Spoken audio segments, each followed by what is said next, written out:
सो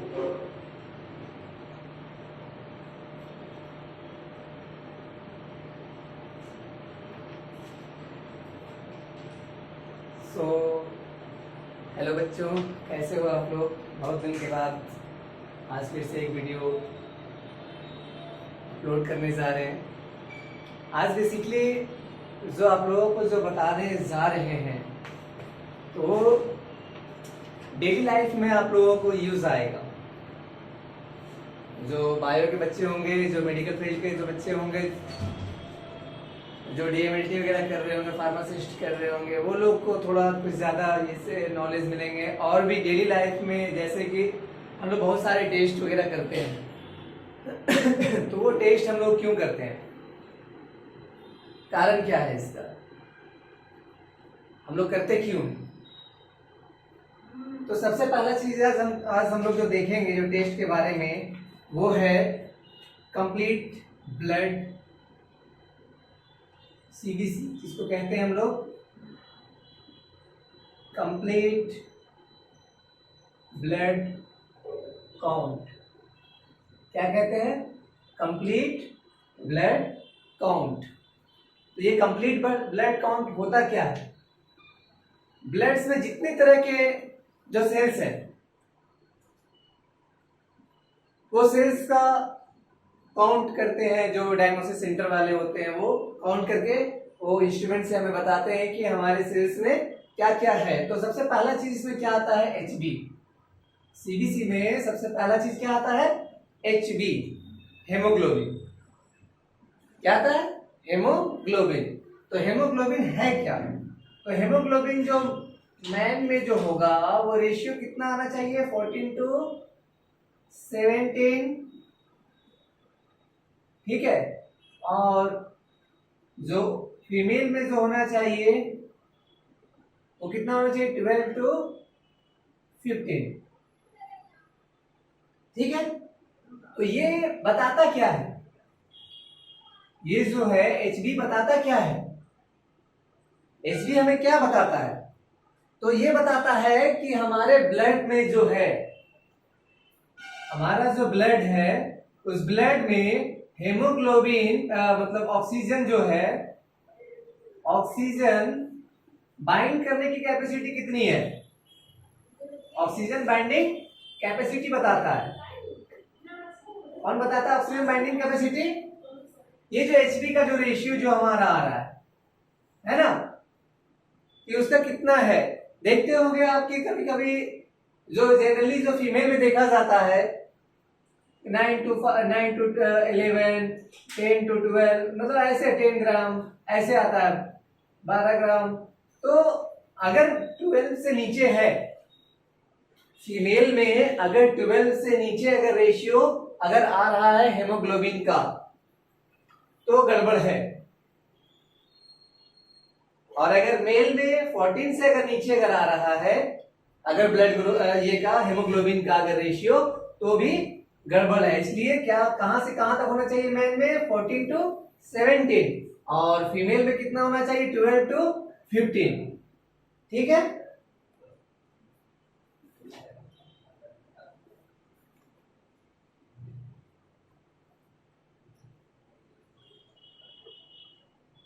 तो अब इसके बाद हम लोग देखते हैं हेमोग्लोबिन हम लोगों ने देख लिया। क्या देख रहे थे हम लोग? सीबीसी। सीबीसी में हम लोगों ने एचबी देख लिया। एचबी का कितना था? 14 to 17 मेल के लिए, और फीमेल के लिए कितना रहेगा? 12 to 15। ठीक है। अब हम लोग देखेंगे डब्ल्यूबीसी, है ना, व्हाइट ब्लड सेल कितना होना चाहिए? जो सीबीसी जब हम लोग करवाए तो डब्ल्यूबीसी का रेशियो कितना होना चाहिए, है ना? तो डब्ल्यूबीसी बेसिकली क्या करता है? ये डब्ल्यूबीसी जो है हमारे इम्यून सिस्टम पे काम करता है। डब्ल्यूबीसी क्या करता है? हमारे इम्यून सिस्टम के लिए होता है ये, है ना? तो इसका रेशियो जो होना चाहिए वो कितना होना चाहिए? 4,500 to 10,000 सेल्स पर माइक्रोलीटर, है ना? 1 माइक्रोलीटर में कितना आना चाहिए? 4,500 से 10,000 सेल्स आना चाहिए, तब आप ठीक ठाक है, मतलब आपका बॉडी फिट है, मतलब आपके बॉडी को मतलब जो रोग प्रतिरोधक जो क्षमता है वो थोड़ा सही है। अगर इतना आ रहा है 4,500 से लेकर 10,000 के बीच में अगर आ रहा है तो, है ना। नेक्स्ट हम लोग देखेंगे आरबीसी। आरबीसी कितना होना चाहिए? तो रेड ब्लड सेल का काउंट कितना होना चाहिए? ये होगा आपका 14 टू 17 ग्राम, ठीक है, और 12 टू 15 ग्राम। इसका मतलब ये हुआ कि जितना एचबी रहेगा, है ना, जितना एचबी रहेगा हेमोग्लोबिन, उतना ही आरबीसी का भी काउंट आना चाहिए, ठीक है। तो इससे क्या होगा कि आपका आरबीसी जो है, रेड ब्लड सेल जो काउंट है, तो ये आपको क्या करेगा? कार्बन डाइऑक्साइड जो आपके बॉडी में है, ठीक है, तो यहां तो क्या था, आपका ऑक्सीजन बढ़िया से जा रहा था, ऑक्सीजन कैपेसिटी, बाइंडिंग कैपेसिटी, और यहां पे क्या है? Carbon dioxide. Carbon dioxide, carbon dioxide का कैपेसिटी आपका बताएगा कि वो कितना बाहर रिलीज कर पाएगा, है ना। उसके बाद प्लेटलेट्स देखते हैं। प्लेटलेट्स कितना होना चाहिए? 1,40,000 से 4,50,000 तक होना चाहिए, ठीक है, सेल्स पर माइक्रोलीटर, है ना, ठीक है। कितना होना चाहिए? 1,40,000 से 4,50,000 तक होना चाहिए, किसका? प्लेटलेट काउंट, है ना। जब हम लोग सीबीसी जब करवा रहे हैं तो हेमोग्लोबिन कितना होना चाहिए? 14 से लेकर 17 तक मेल में, फीमेल में 12 से लेकर 15 तक। डब्ल्यूबीसी का काउंट कितना होना चाहिए? 4,500 से लेकर 10,000 सेल तक, ठीक है। आरबीसी कितना होना चाहिए?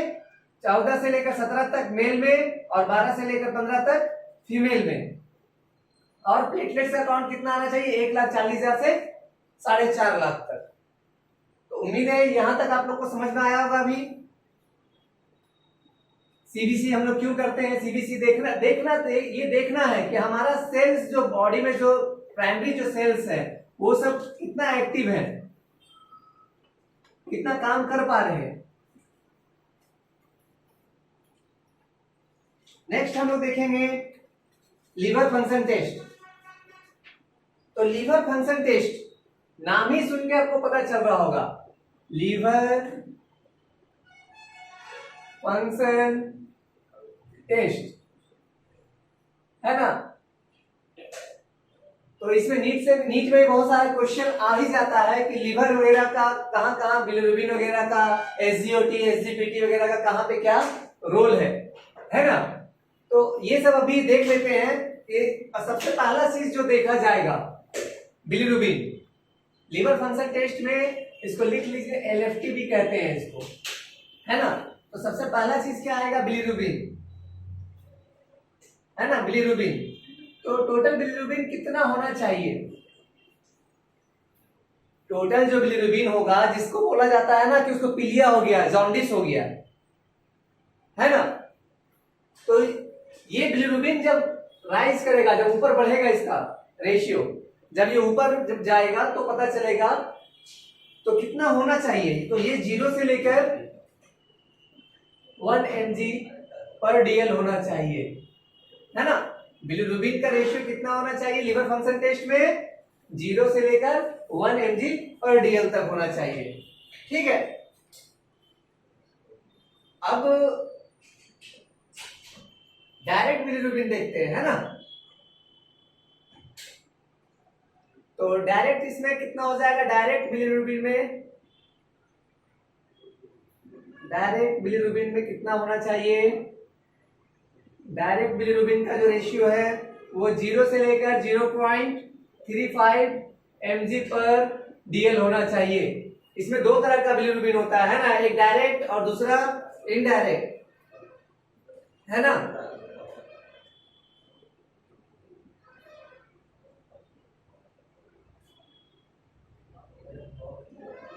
ठीक है। तो इनडायरेक्ट बिलिरुबिन कितना होना चाहिए? 0.2 से लेकर 0.65 mg/dl। ठीक है।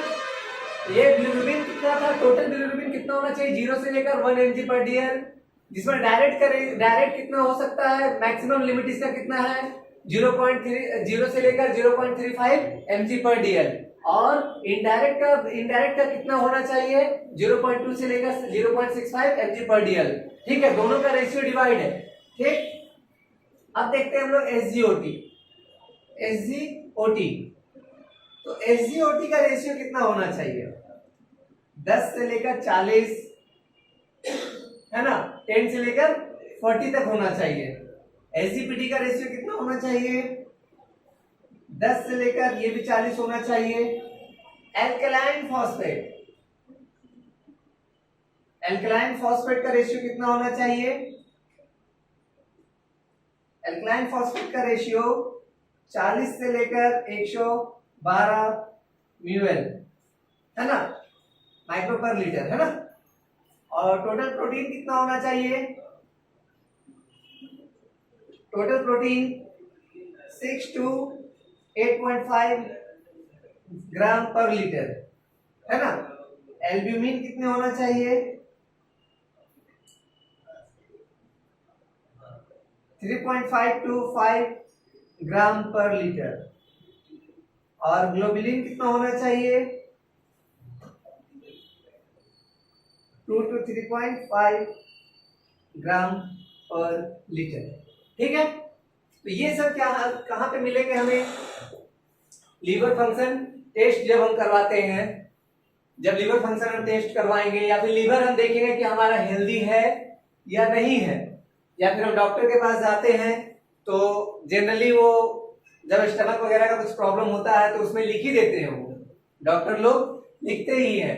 तो उसमें बिलिरुबिन का रेशियो कितना होना चाहिए? 0 से लेकर 1 mg। डायरेक्ट का उसमें कितना होगा? 0.35 होगा 0 से लेकर, और इनडायरेक्ट कितना होगा? 0.2 से 0.65 तक होगा। एसजीओटी का रेशियो कितना होगा? 10 to 40। एसजीपीटी का कितना होगा? 10 to 40। एल्कलाइन फॉस्फेट कितना होगा? 40 से लेकर 112 तक। टोटल प्रोटीन कितना होगा? 6 to 8.5 ग्राम पर लीटर होगा प्रोटीन। ठीक है। एल्ब्यूमिन का कितना होना चाहिए? 3.5 से लेकर 5 ग्राम पर लीटर होना चाहिए, उससे बेसी नहीं आना चाहिए। ग्लोबुलिन कितना होगा? 2 to 3.5 ग्राम पर लीटर। ठीक है, ये था पूरा लीवर फंक्शन टेस्ट का। अगर इतना अगर आ रहा है, ये जितना लिखा हुआ है, अगर आपके टेस्ट में अगर वैल्यू अगर इतना अगर आ रहा है, इसका मतलब है कि आपका लीवर ठीक ठाक है।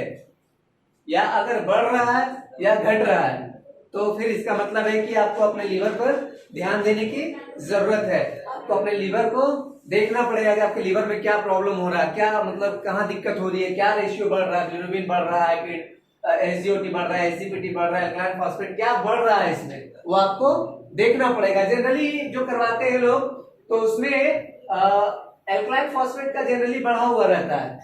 ठीक है,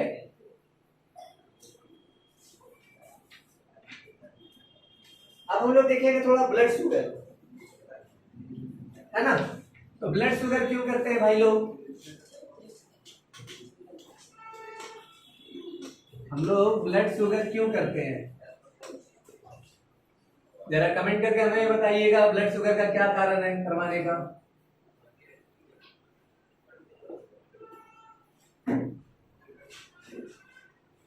हम लोग ब्लड शुगर क्यों करते हैं? तो ब्लड शुगर टेस्ट, है ना, ब्लड शुगर टेस्ट। तो ब्लड शुगर टेस्ट पहला क्या होगा? एक तो खाली पेट होता है, दूसरा क्या होता है? खाना खाने के बाद, और एक क्या होता है? आपको पता नहीं है कि आपने खाना कितना बजे खाया, है ना, कोई टाइमिंग पता नहीं है, वो क्या हो गया? रैंडम। ठीक है, तो ये 3 तरह का होगा। तो पहला जो है रैंडम का जो रेशियो रहेगा, रैंडम जो करवाएंगे, तो रैंडम में कितना आना चाहिए? ब्लड शुगर का जो रेंज आना चाहिए रैंडम में 79 to 160 mg/dl अगर आता है, तो इसका मतलब है कि आप ठीक ठाक है।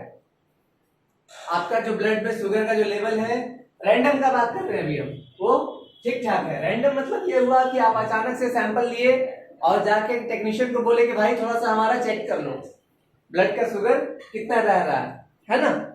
फास्टिंग में देख लेते हैं, मतलब खाली पेट है, आप सुबह सोकर उठे हैं और आप सीधा कहां पहुंच गए, टेक्नीशियन के पास, लैब में पहुंच गए और क्या बोले कि भैया मेरा ब्लड शुगर कर दो, तो वो क्या कहलाता है, वो फास्टिंग। तो फास्टिंग में कितना होना चाहिए, 110 से लेकर 90 से लेकर 110 mg पर DL होना चाहिए, है ना।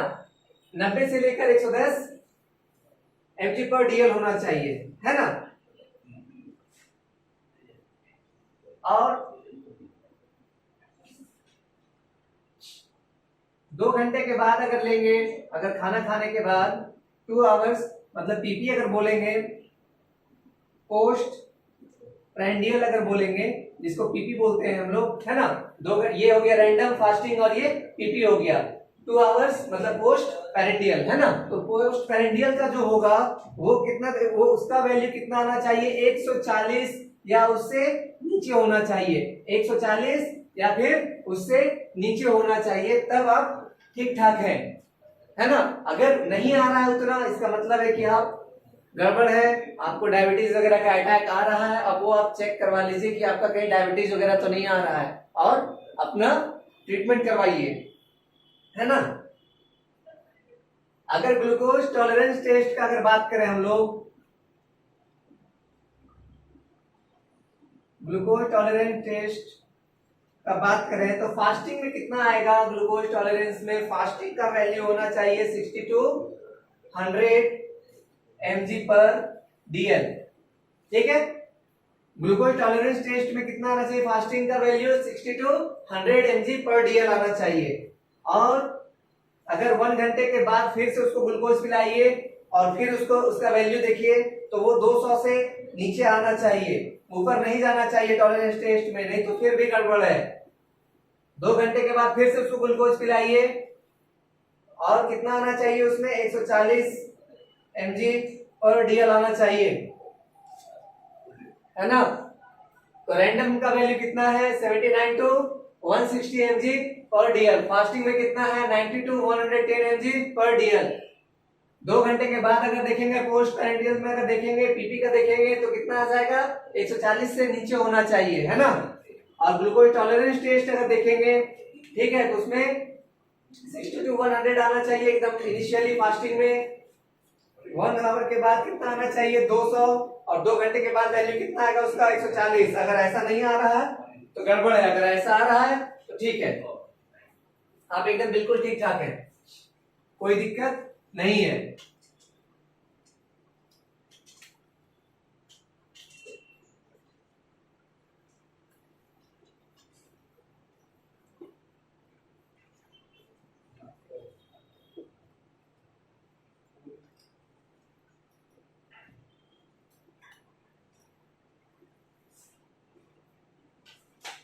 अब देखेंगे हम लोग यूरिन टेस्ट, है ना। क्या देखेंगे हम लोग, यूरिन टेस्ट। यूरिन टेस्ट के बारे में देखेंगे। तो यूरिन टेस्ट में पहला क्या, कलर। सबसे पहला चीज क्या है, उसका कलर। यूरिन का आपका कलर कैसा है, तो कैसा होना चाहिए यूरिन टेस्ट, येलो मतलब स्ट्रॉ कलर का,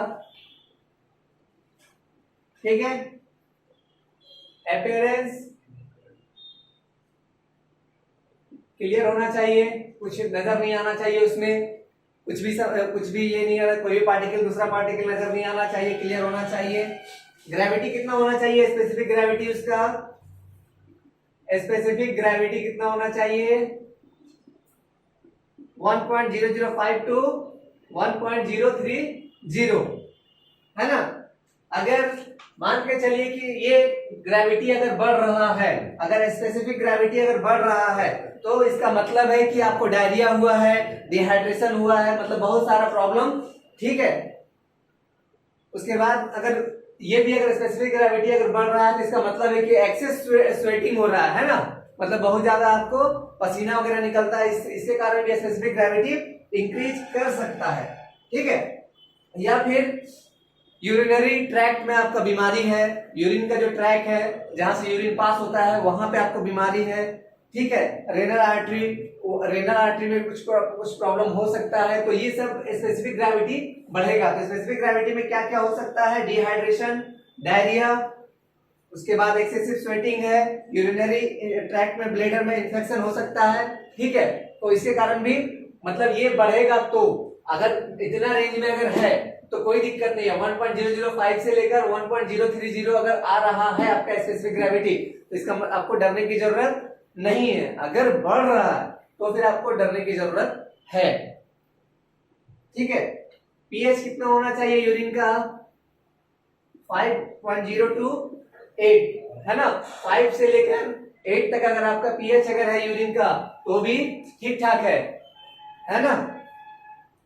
प्रोटीन होना चाहिए या नहीं होना चाहिए, बिल्कुल नहीं होना चाहिए, यूरिन में प्रोटीन बिल्कुल नहीं होना चाहिए, ठीक है।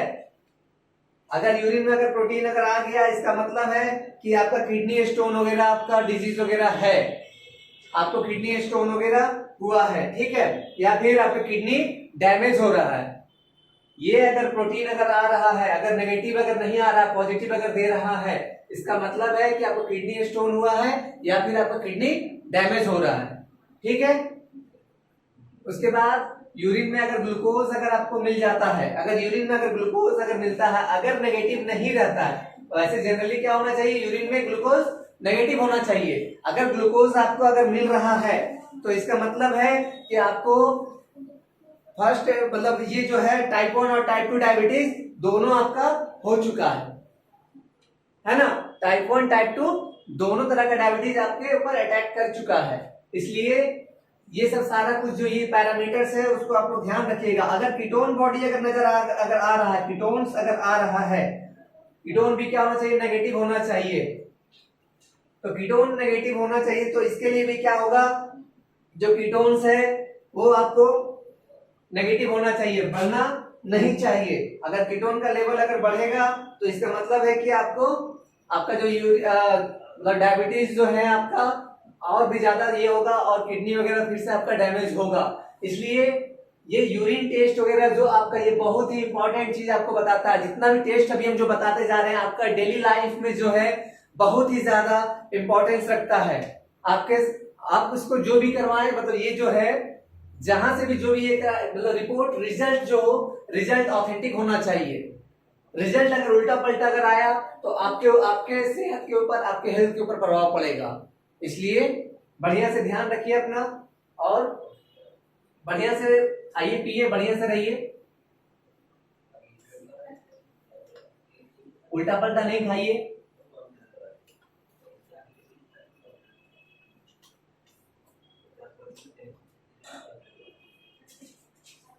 अब देखते हैं हम लोग thyroid function, thyroid function test, ठीक है। थायराइड फंक्शन टेस्ट हम लोग देखते हैं। तो इसमें T3 का वैल्यू कितना आना चाहिए, T3 का वैल्यू 75 to 200 Ng/dl। T4 का वैल्यू कितना आना चाहिए, 4.5 to 11.5 μg/dl। और TSH कितना आना चाहिए, TSH का वैल्यू 0.3 to 5.0 ml/ml, ठीक है। तो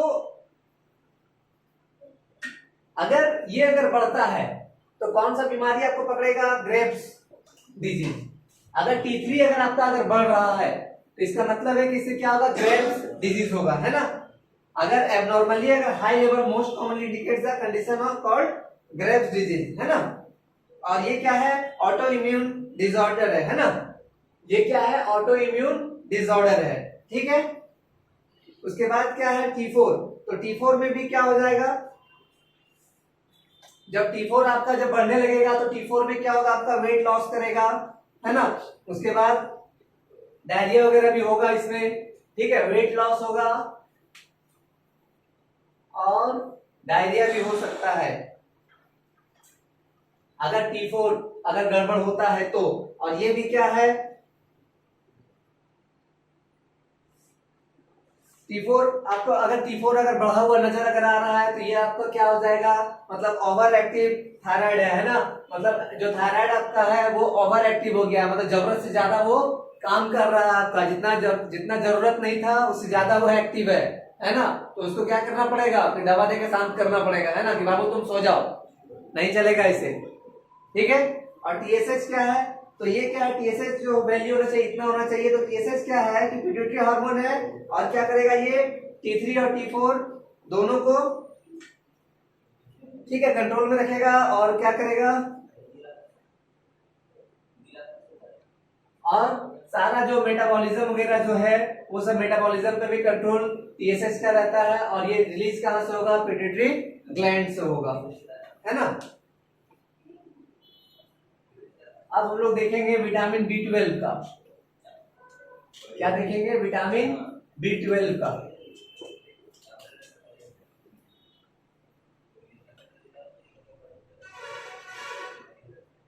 विटामिन B12 का वैल्यू कितना होना चाहिए,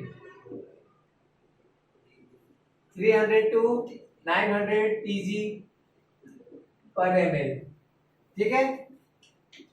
विटामिन डी कितना होना चाहिए,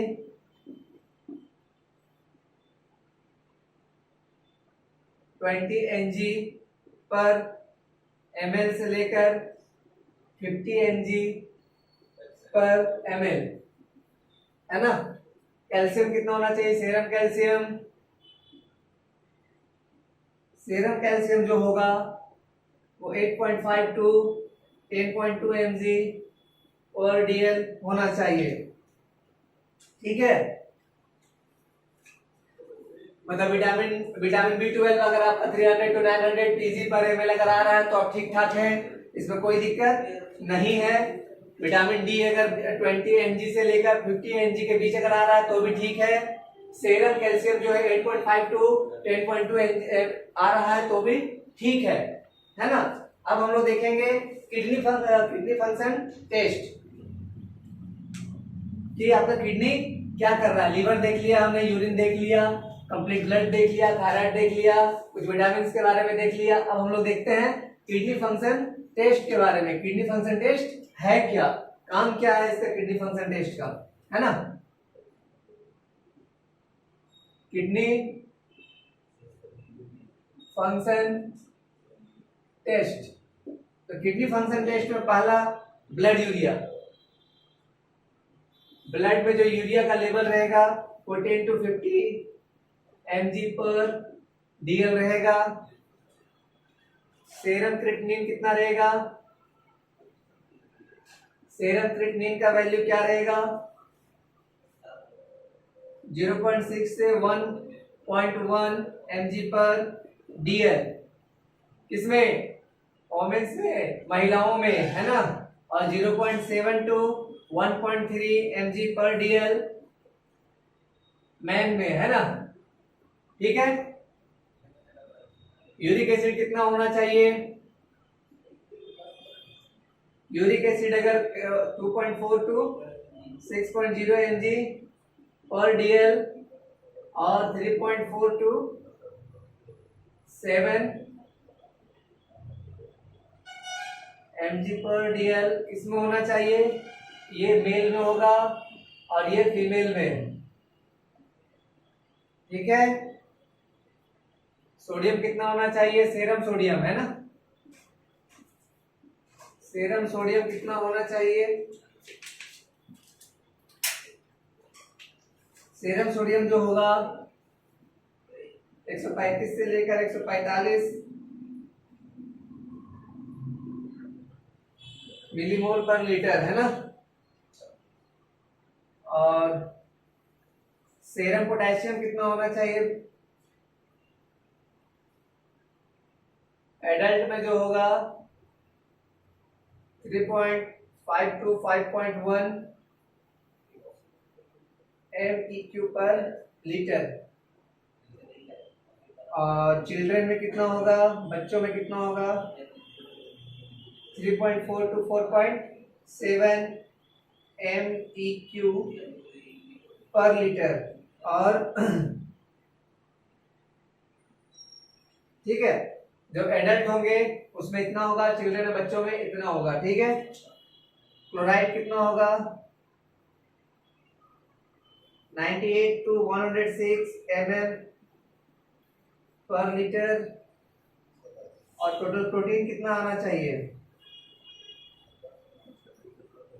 6 to 8.3 ग्राम पर डेसीलीटर, मतलब ग्राम पर DL।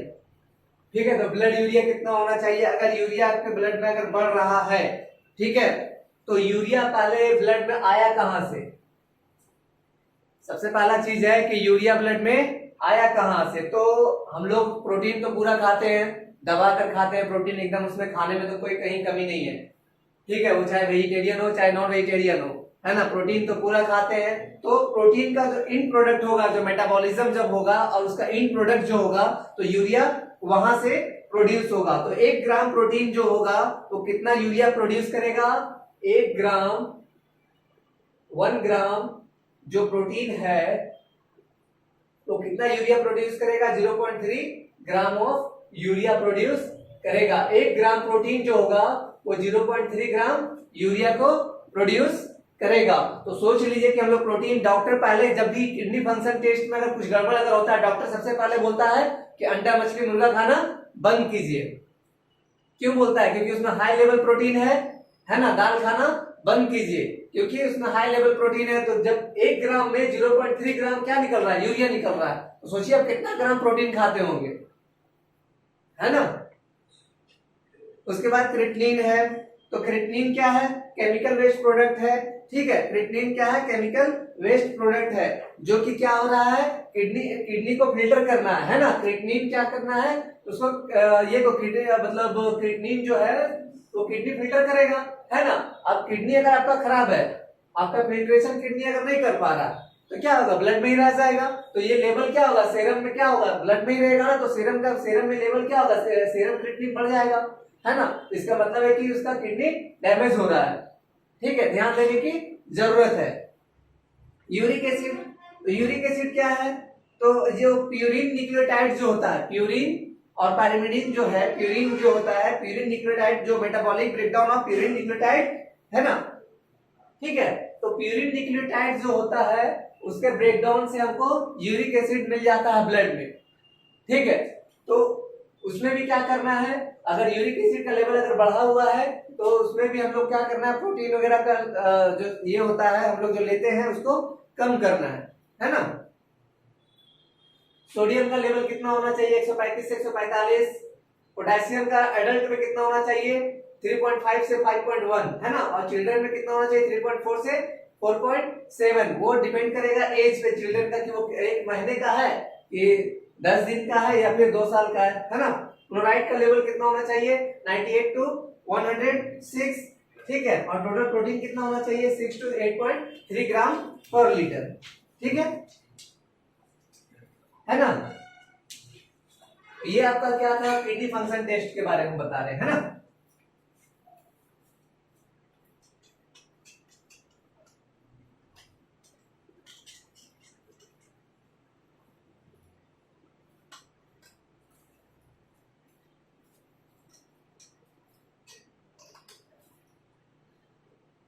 अब देखते हैं सबसे इंपॉर्टेंट चीज, सीमन एनालिसिस।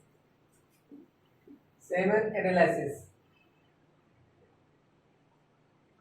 तो सीमन एनालिसिस में क्या होगा, वॉल्यूम कितना लेना पड़ेगा हम लोग को चेक करने के लिए। जो वॉल्यूम होगा 1.5 to 5 ml, बताओ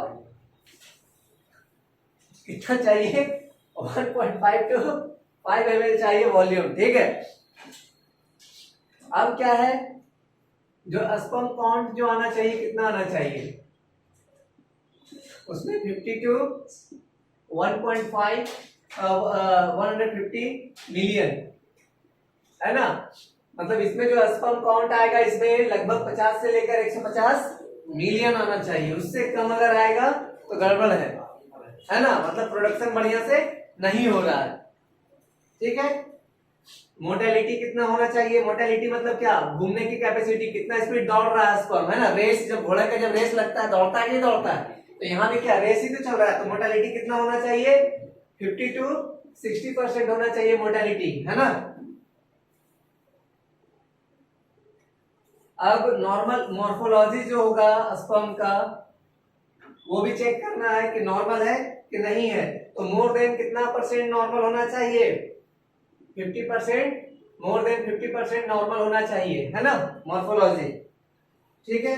और पीएच का लेवल कितना होना चाहिए इसका, 7.2 to 7.8, ठीक है। तो 1.5 से 5 ml वॉल्यूम में स्पर्म का काउंट कितना आना चाहिए, 50 to 150 मिलियन, और मोर्टेलिटी कितना होना चाहिए, 50 to 60%, और मॉर्फोलॉजी क्या होना चाहिए, मोर देन 50% जो होना है वो, मतलब डैमेज नहीं होना चाहिए, है ना।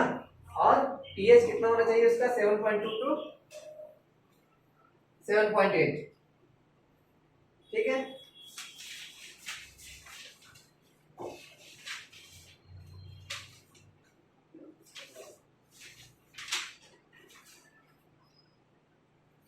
तो उम्मीद है कि हमने जो भी ये चीज सारा कुछ बताया वो आपको अच्छे से समझ में आया होगा,